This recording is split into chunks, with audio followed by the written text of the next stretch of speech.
Unsure of your dream? Study abroad destination? Clear your doubts. Videsh Consult. Call 9676502888. Welcome to I dream. నా పేరు ప్రసాద్. ఒక సంఘటన జరిగిన వెంటనే అది హత్య, ఆత్మహత్య లేదంటే ఇంకో సంఘటన అనేది చూడకుండా చాలామంది సామాజికవేత్తలు కానీ దాని మీద చర్చించడానికి ఇటు మీడియా కానీ లేదంటే ఇతర వ్యక్తులు కానీ రకరకాలుగా దాన్ని చిరువులు పలువులు చేయడం కానీ లేదంటే వారే పోలీసులే శోధించడం కానీ పరిశోధించడం కానీ దాని మీద తీర్పులు ఇవ్వడం కానీ జరిగిపోతూ ఉంటాయి. అది ఈ మధ్యకాలంలో మనం చూసుకుంటున్నప్పుడు అది మరింతగా విస్తృతంగా పెరిగిపోతూ వస్తుంది. అసలు పోలీసులకు ఏమాత్రం కూడా సమయం ఇవ్వకుండా వాళ్ళే అన్ని రకాలుగా తీర్పులు ఇవ్వడం కానీ దర్యాప్తు చేయడం కానీ జరిగిపోతూ ఉంటుంది. ఇలాంటి వారిని ఏ రకంగా చూడాలి, మానసికంగా కూడా ఇలాంటి వారంతా కూడా ఎలా ఆలోచిస్తారు, ఈ అంశాలకు సంబంధించి మనతో సైకాలజిస్ట్ పూజిత గారు ఉన్నారు. ఆమెను అడిగి చాలా విషయాలు తెలుసుకుందాం. Madam, welcome to I dream. ఈరోజు మనం చూసుకుంటున్నాం కదా, అంటే ఒక ఆత్మహత్య జరిగింది అనుకోండి, ఒక అమ్మాయి ఆత్మహత్య చేసుకున్నారు, లేదంటే ఒక హత్య జరిగింది. వెంటనే కొంతమంది వ్యక్తులు అంటే మీడియా అవనివ్వండి, కొంతమంది సామాజికవేత్తలు అని చెప్పేసి కొంతమంది మహిళలు కానీ కొన్ని సోషల్ మీడియాలో వచ్చేసి ఆమెను ఈ ఆత్మహత్యకు కారణం వాళ్ళే, ఈ హత్యకు కారణం వీళ్ళే అని ఈ రకంగా వాళ్ళు ప్రచారం చేసి దాన్ని విపరీతమైన ట్రోల్స్ చేయడం అనేది జరుగుతూ వస్తుంది. పోలీసులు ఒకవైపు దర్యాప్తు చేస్తుంటారు, కానీ వీళ్ళు సమాంతరంగా వీళ్ళ దర్యాప్తు కూడా చేసి దాని మీద తీర్పులు ఇస్తుంటారు. అంటే వీళ్ళు కూడా మానసికంగా బాధపడుతున్న రోగులుగా భావించాలా? రోగులు వీళ్ళిలా అని నేను అన్నగాని, బట్ అది తప్పు. ఎందుకంటే ఇప్పుడు మీకు 100% మీ దగ్గర ఒక ఎవిడెన్స్ ఉంది, మీకు 100% తెలుసు, మీరు వెళ్ళి చూసారు, మీరు వెళ్ళి ఎండ్లో వెళ్ళి కష్టపడ్డారు, మీరు అన్ని దగ్గరుండి నిజంగానే కష్టపడి చేశారు అనుకోండి, okay, if you speak it makes sense. ఒక కొంత అందులో మీనింగ్ ఉంటుంది, ఒక అర్థం ఉంటుంది మీరు మాట్లాడే దానిలో. ఇప్పుడు చూస్తారా మీరు ఏదైనా సరే, ఫర్ ఎగ్జాంపుల్ ఒక అమ్మాయికి రేప్ జరిగింది, లేదా ఒక అబ్బాయి చనిపోయాడు, లేదా ఒక అమ్మాయి చనిపోయింది, లేదా ఇంకేదో ఇష్యూ జరిగింది. ఇక్కడ ఏంటంటే ఏం జరిగిందో తెలియకుండా వీళ్ళే, ఓకే, అది అయిపోయిన తర్వాత కూడా వీళ్ళే చెప్పేస్తూ ఉంటారు, ఇలా జరిగి ఉండుండొచ్చు, ఇలా చేసి ఉండుండొచ్చు, జడ్జిమెంట్ కూడా వీళ్ళే ఇచ్చేస్తూ ఉంటారు. అండ్ నేను నేమ్స్ చెప్పను, కొంతమంది నాకు చాలా వెరైటీగా అనిపించింది. కొంతమంది యూట్యూబ్లోని అలాంటి వాయిస్ పెట్టుకొని వాళ్ళు మాట్లాడుతూ ఉంటారు. ఏంటంటే ఆ అమ్మాయి అలాంటిది కాదు, ఆ అమ్మాయి చాలా ధైర్యవంతురాలు, లేదా వాళ్ళ పేరెంట్స్ ఇలా కాదు, వీళ్ళు జడ్జిమెంట్ వీళ్ళే ఇచ్చేస్తారు. అక్కడ జరిగిన సిచ్యువేషన్ వేరు, వాళ్ళ స్టోరీ ఏంటో నీకు తెలీదు. నువ్వెక్కడో ఇంట్లో కూర్చుని, నువ్వు ఏసీ వేసుకుని, లేదా నువ్వు ఫ్యాన్ కింద కూర్చుని, నువ్వెక్కడికి కదలకుండా సోషల్ మీడియాలో ఏవో నీ ఇవి చేసేసి, అంటే స్టాకింగ్ చేసేసి నువ్వు ఎలా చెప్పేస్తావు జడ్జిమెంట్? అంటే ఇంకా ఇక్కడ న్యాయస్థానానికి కానీ పోలీస్ వ్యవస్థకు కానీ నమ్మకం లేదా? అంటే పోలీసులు తప్పు చేసేస్తారు, న్యాయం జరగదు అంటారు. సో వీళ్ళని నేను అడుగుతున్నాను, ఒక అమ్మాయి గురించి సెక్షువలైజ్ చేసి, లేదా ఒక అబ్బాయి గురించి ఇంకేదో నీచమైన కామెంట్లు పెట్టి నీచంగా మాట్లాడిన వాళ్ళు, వీళ్ళకి ఎంత రైట్ ఉంది ఒక పెద్ద వ్యవస్థని క్వశ్చన్ చేసి, లేదా ఒకళ్ళ మీద నింద వేయడానికి? ఇప్పుడు మనకి లాలో ప్రిన్సిపల్ ఏంటి? ఇట్స్ లీగల్ ప్రిన్సిపల్ దట్ ఎవరైనా any person is innocent until proven guilty. అంటే వాళ్ళు గిల్ట్ అని ప్రూవ్ అయ్యేదాకా they cannot be claimed as criminal కింద. వీళ్ళేంటి ఇష్టం వచ్చినట్టు ఒక పేరు తీసుకుంటారు. ఒకరోజు మూడు ఉన్నప్పుడు అబ్బాయిలు తిడతారు, ఒకరోజు అబ్బాయిలు నచ్చకపోతే అమ్మాయిలు తిడతారు, ఎవరిని పడితే వాళ్ళది, అంటే వాళ్ళ మూడ్ బట్టి వాళ్ళ ఇవి మారిపోతూ ఉంటారు అన్నమాట. వాళ్ళ ఇది సైకాలజీ అన్నారు కదా, ఈ రోగులు అవేం చెప్పను కానీ దీన్ని ఏంటంటే దీన్ని ప్రీ కన్సీవ్డ్ నోషన్స్ అంటాం. Pre conceived notions, stereo types, ఇవన్నీ ఎర్రర్స్ అన్నమాట, కాగ్నిటివ్ ఎర్రర్స్ అంటాం. ఇది మేనేజ్మెంట్ చేసిన వాళ్ళకి తెలుస్తుంది, సైకాలజీ చేసిన వాళ్ళకి కూడా తెలుస్తుంది. ఈ కాగ్నిటివ్ ఎర్రర్స్ ఏంటంటే మన భాషలో చెప్పాలంటే ఏం చెప్పాలి? మన భాషలో అంటే అదే నేను వస్తున్నా, పేర్లన్నీ టెక్నికల్ గా ఉన్నాయి కాబట్టి భయపడతారు, సింపుల్ ఇవి. స్టీరియో టైపింగ్ అంటే ఏం లేదు, ఈ విధంగా తయారయ్యారు, లేదా ఈ విధంగా బిహేవియర్ ఉంది కాబట్టి వీళ్ళు ఇదే. ఇప్పుడు ఈ అమ్మాయి తాగింది, లేదా అబ్బాయి అమ్మాయిలతో ఫోటో పెట్టుకున్నాడు సోషల్ మీడియాలో, ఇలా ఉన్నాడు చూడడానికి, కాబట్టి ఆ అబ్బాయి క్రిమినల్ అయి ఉండొచ్చు. అబ్బాయి క్రిమినల్ ఊహ కూడా కాదు, అంటే ఒక పర్టికులర్ విధానంలో ఉంటే వీళ్ళు ఇదే, వీళ్ళు అదే, అని చూసి వాళ్ళు మాట్లాడే విధానం బట్టి వీళ్ళే చెప్పేస్తారు. Stereo typing, it's an error అంటాం, అంటే తప్పు. మనం కరెక్టో కాదో తెలియదు, రియాలిటీ అది కాకపోవచ్చు. ఇంకొకటి చెప్పాను, ప్రీ కన్సీవ్డ్ నోషన్స్. అంటే ఏం లేదు, మనకి మన సిచ్యువేషన్స్ వల్ల కానీ, మన చిన్నప్పటి నుంచి పెరిగిన ఎన్వైర్న్మెంట్ పరిస్థితులు, పేరెంట్స్ వల్ల కానీ, మనకి పేరెంట్స్ చెప్పిన విషయాలు కానీ. ఇప్పుడు ట్రాన్సాక్షనల్ అనాలిసిస్ అని ఒక కాన్సెప్ట్ ఉంది. అందులో ఏంటంటే ప్రతి వ్యక్తిలో పేరెంట్, అడల్ట్, చైల్డ్ ఉంటారంటాం. పిఏసి అంటాం, ట్రాన్సాక్షనల్ అనాలిసిస్. సో ఇంకా దీన్ని విడమర్చి చెప్పాలంటే సింపుల్ టర్మ్స్లో, మీరు ఎలా పెరిగారు, మీ చిన్నప్పుడు మిమ్మల్ని మీ పేరెంట్స్ ఎలా టైం చేశారు, ఇప్పుడు అడల్ట్ అంటే ఇప్పుడు మీకు తెలుసు ఏంటి ఇవన్నీ. చైల్డ్, మీరు చిన్నప్పుడు ఎలా ఉన్నారు. ప్రతి మనిషిలో ఈ 3 ఉంటాయి. సో ప్రతి మనిషి కూడా it's he or she is a result of experiences. ఇప్పుడు మీరున్నారు, నేనున్నాను, we are nothing but what happen to us. ఇప్పుడు మనకి ఏం జరగలేదు, మనం ఈ ప్రపంచంలో లేవు.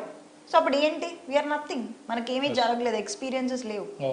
So I'm nothing but result of my experiences, what happen to me. నాకేం జరిగింది పాస్ట్లో, నాకేం మనుషులు అన్నారు, నేను ఎలాంటి వాళ్ళని చూశాను. సో అంతే నాకు తెలుసు. ఆ విషయాల నుంచే, నాకు తెలిసిన విషయాల నుంచే నేను జడ్జ్ చేస్తూ ఉంటాను. See if something out of the box జరిగింది అనుకోండి, అంటే నాకు తెలియని విషయం, కొత్తది, నాకు తెలియని యాంగిల్, నాకు తెలియని దృక్పథం ఒకటి ఉండొచ్చు, ఒక డెఫినెట్లీ ఉంటుంది. అదే అంటారు కదా ఓపెన్ మైండెడ్ గా ఉండాలి అని. ఓపెన్ మైండెడ్ అంటే you should be open to others views, ideas. అంటే పక్క వాళ్ళు చెప్పింది వినేమని కాదు, అంటే ఇలా కూడా జరుగుతుంది, there is a possibility, probability, chance ఉంది, ఓపెన్ గా ఉండాలి. ఇప్పుడు అంటారు కదా, నేను పట్టుకుని కుందేలకి ఇన్నే కాళ్ళు అని చెప్పి 3 కాళ్ళు, అలా కాదు. There might be an other angle, there might be an other perspective. దానికి నువ్వు ఓపెన్ గా ఉండాలి ఎప్పుడు. ఇప్పుడు ఓకే, నువ్వు ఫస్ట్ ఏదో క్రైమ్ జరిగింది, సూసైడ్ జరిగింది, నీకు నచ్చింది చెప్పేస్తావు. తర్వాత ఎవిడెన్స్ లో ఇంకేదో సంథింగ్ ఎల్స్, నువ్వు చెప్పింది రాంగ్ అని తేలుతుంది. చెప్పిన తర్వాత దాన్ని నువ్వు యాక్సెప్ట్ చేయకుండా, దాన్ని ఒక ఇలా కూడా చెయ్యొచ్చు, అలా కూడా చెయ్యొచ్చు అని యాక్సెప్ట్ చేయకుండా, దాన్ని నువ్వు క్రిటిసైజ్ చేసి, దాన్ని నువ్వు ఇచ్చేస్తే దాని వల్ల ఉపయోగం ఏంటి? నిజాన్ని కూడా అప్పుడు క్రిటిసైజ్ చేసే పరిస్థితి వస్తుంది. అంటే ఇలాంటి వాళ్ళని మనం అనుకుంటే ఏమంటాం మేడం? యాక్చువల్గా ఏమన్నామండి, కంగారుతో చేసే బ్యాచ్ కంగారు కోట్స్ అంటాం. కంగారు కోట్స్ అంటే అది ఒక ఇంగ్లీష్ వర్డ్ అన్నమాట. వీళ్ళు ఏంటంటే నిజంగా ముందు జడ్జిమెంట్ రాకముందే వీళ్ళే చెప్పేస్తా ఉంటారు. వీళ్ళని ఇలాగ పనిష్ చేయకపోవడం వల్ల, పనిష్ కాదు, వీళ్ళు ఇలా డిసిప్లిన్ లో, కంట్రోల్లో పెట్టకపోవడం వల్లే ఇలా పిల్లలు తయారైపోతున్నారు, వీళ్ళని కొట్టకపోవడం వల్లే ఇలా అయిపోతున్నారు. ఇవి చెప్పడం ఏంటి, ప్రీ కన్సీవ్డ్ నోషన్. బికాస్ నీకు చిన్నప్పటి నుంచి నువ్వు అలా చెప్పి చెప్పి చెప్పి నీకు చెప్పారు కాబట్టి నీకు అలా అనిపిస్తుంది. ఇప్పుడు మారుతున్న పరిస్థితుల నుంచి నువ్వు వేరేలాగా ఆలోచించాలి. ఇప్పుడు నాకు వచ్చి ఇంకెవరో చెప్పారు అనుకోండి, ఇది కాదు ఇలా కూడా జరుగుండొచ్చు, అప్పుడు నేను కంప్లీట్ గా యాక్సెప్ట్ చేయకపోవచ్చు. సో నేను ఒకటే చెప్తా, అగ్రీ టు డిసగ్రీ అంటే నువ్వు చెప్పింది నాకు నచ్చినా నచ్చకపోయినా ఓకే అని చెప్తాను. మేబీ నేను లోపల డిసగ్రీ చేయొచ్చు, తర్వాత I decide, but I'm open. Okay అంతే.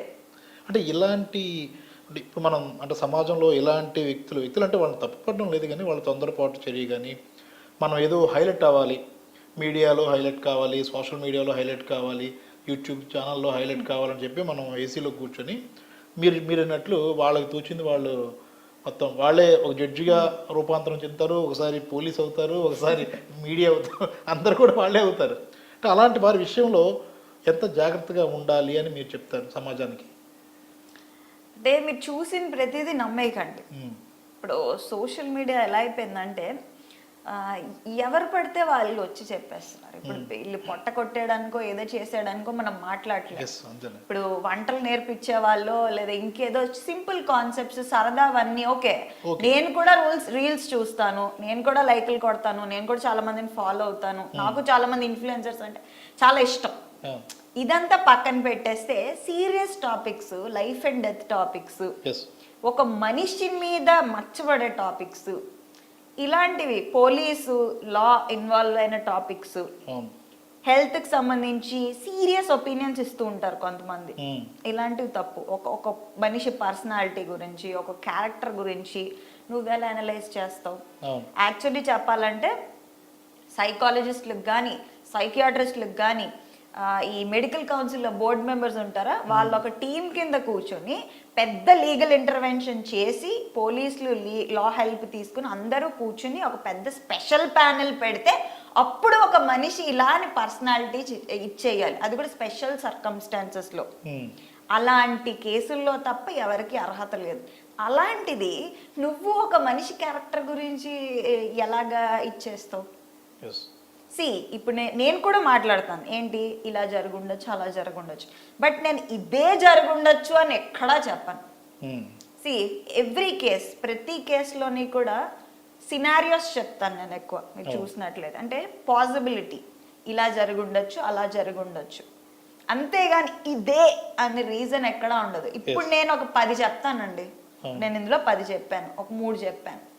ఈ 3 కాకుండా, ఈ 100 కాకుండా ఇంకొక 101వ రీజన్ వల్ల జరుగుండొచ్చు అక్కడ, అంతే. సో అందుకే మనదే కరెక్ట్ రీజన్ అని మాత్రం don't believe everything you see on social media. మీరు మీ కాన్షియస్లో ఉండండి, ఎప్పుడైనా ఒక అథారిటీ నుంచి వచ్చిందే రియల్. అంతే. కొన్ని కేసెస్లో, ఎక్స్ట్రీమ్ కేసెస్లో ఓకే, పోలీస్ కానీ ఇంకెవరైనా కానీ ఏదైనా తప్పు చేశారు, న్యాయం జరగట్లేదు అనుకున్నారా, ఓకే, దానికేదో మీ వంతు ప్రయత్నం మీరు చేయండి. అంతే.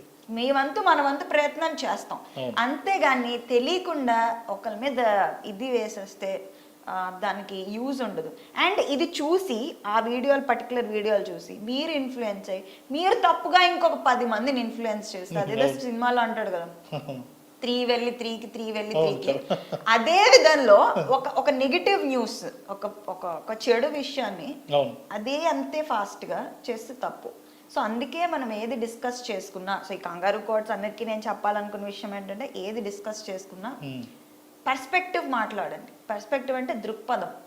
ఇది నా దృక్పథం, ఇలా జరుగుండొచ్చు, అభిప్రాయం, దృక్పథం, ఇంతే తప్ప ఇదే ఇదే అదే అనే ఇది లేదు. అవును, థ్యాంక్ యూ మేడం.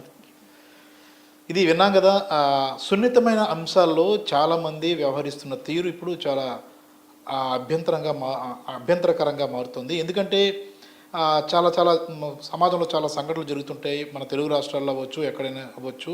ఆ సంఘటన వెనుకున్న అసలు కారణాలు ఏంటి, మానసిక కారణాలు ఏంటి, ఇంకా భౌతికమైన కారణాలు ఏంటి, ఇవన్నీ తెలుసుకోకుండా ఒక అమ్మాయి అబ్బాయి మధ్య జరిగిన ఏదైనా సంఘటన జరిగినప్పుడు అతనే హంతకుడు, లేదంటే అతనే కారణమని అబ్బాయిలపైన, లేదంటే అమ్మాయి ఈ రకంగా వ్యవహరించినందువల్ల ఇలా జరిగిందని రకరకాల ఆరోపణలు, ప్రత్యారోపణలు, వాదనలు, విమర్శలు చేయడాన్ని ఎంతవరకు కూడా కరెక్ట్ కాదు. వీళ్ళందరూ కూడా కంగారు కోర్ట్స్ అనే అభివర్ణించాల్సి ఉంటుందని సైకాలజిస్ట్ డాక్టర్ పూజిత చెబుతున్న మాటలను బట్టి మనకు అర్థమవుతుంది. కాబట్టి సున్నితమైన అంశాల విషయంలో అభిప్రాయాలు పూర్తిగా తెలిసిన తర్వాత కానీ, లేదంటే స్వయంగా పరిశోధన చేసిన తర్వాత కానీ చెప్పాలి తప్ప ఏసీ రూమ్లో కూర్చొని తనకు తోచిన విధంగా నిర్ణయాలు చెప్పడం కానీ, లేదంటే ఆదేశాలు ఇవ్వడం కానీ, లేదంటే తీర్పులు ఇవ్వడం కానీ కరెక్ట్ కాదన్న భావన అయితే పెరుగుతుంది. ఇది చాలామంది కూడా గ్రహించాల్సిన విషయం. ఎవరైతే చెప్తున్నారో ఇలాంటి భావన ఉన్నవారు, అలాంటి వారు చెప్పే మాటల్ని మిగిలిన వారు కూడా చాలా జాగ్రత్తగా గమనించేది కరెక్టా కాదా అన్నది కూడా పరిశీలించుకోవాల్సిన అవసరం ఉంటుంది. కెమెరామెన్ మూర్తితో ప్రసాద్, ఐడ్రీ మీడియా, విశాఖపట్నం.